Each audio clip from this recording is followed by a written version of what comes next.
In 2012, one of the biggest initiatives we took was on maxing the mix.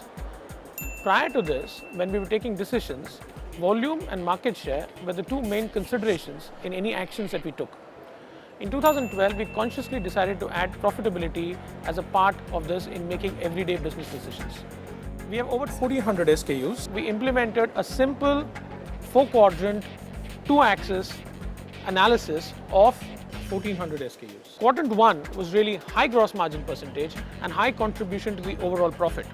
These are our most important SKUs, and therefore we consciously decided to segment the quality of service, the quality of investment, and really the management time and attention that goes behind driving growth for these SKUs to a much higher level. We have been monitoring modern trade customer contribution over the years, and we have seen significant improvement in CC in modern trade.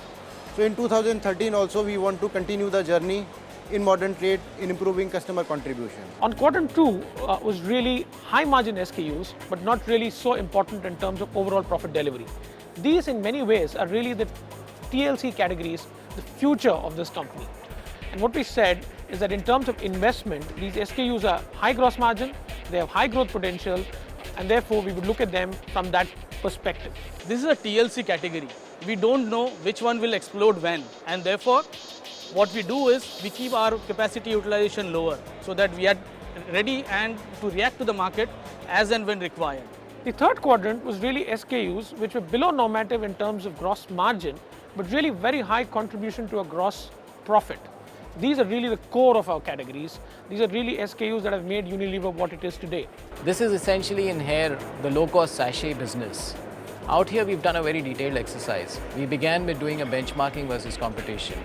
Then we went about doing a value-added analysis of the entire mix. So starting with the number of variants that we have, looking at packaging, looking at formulation, looking at fill levels. And by doing this very detailed analysis, we've come up with a mix that's all new, that is still very competitive and delights the consumer. It's been tested robustly. How do we ensure that lower CC channels like rural improve their channel profitability?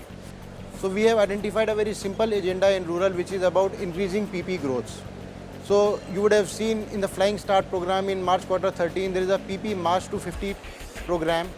So the entire thought behind PP March to 50 is how do we ensure that PP grows faster in rural so that our channel profitability is improved. The last quadrant really was SKUs that were low gross margin, that also didn't contribute very highly to a gross profit, and really those are the SKUs which are up for a conversation on rationalization. Tail was actively looked at. We reduced our TTS spends on those SKUs, and we also aggressively delisted where we didn't see a portfolio logic for them. Separately, in the ice creams business, we also looked at our portfolio profitability by region and geography cluster. So we went as sharp as region SKU combinations of profitability, and then looked at measures whether it was delisting, it was driving up contribution of, let's say, cones, or indeed driving up the pricing in specific regions so that the portfolio yielded a higher gross profit and trading margin as a consequence.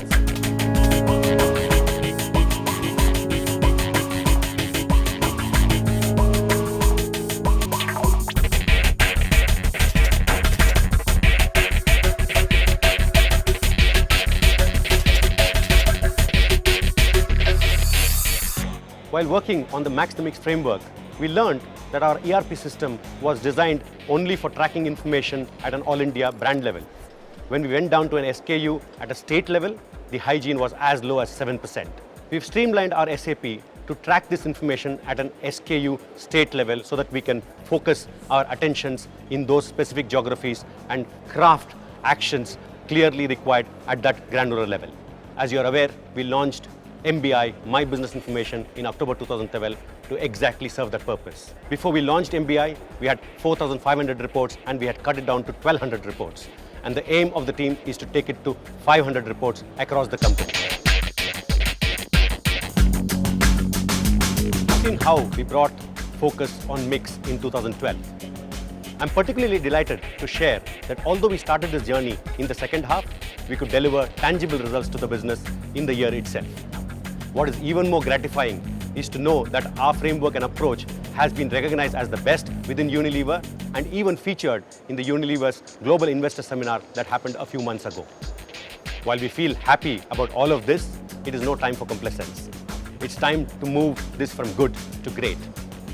Winning is good. Winning everywhere is great. By winning everywhere, I mean in every category and in every state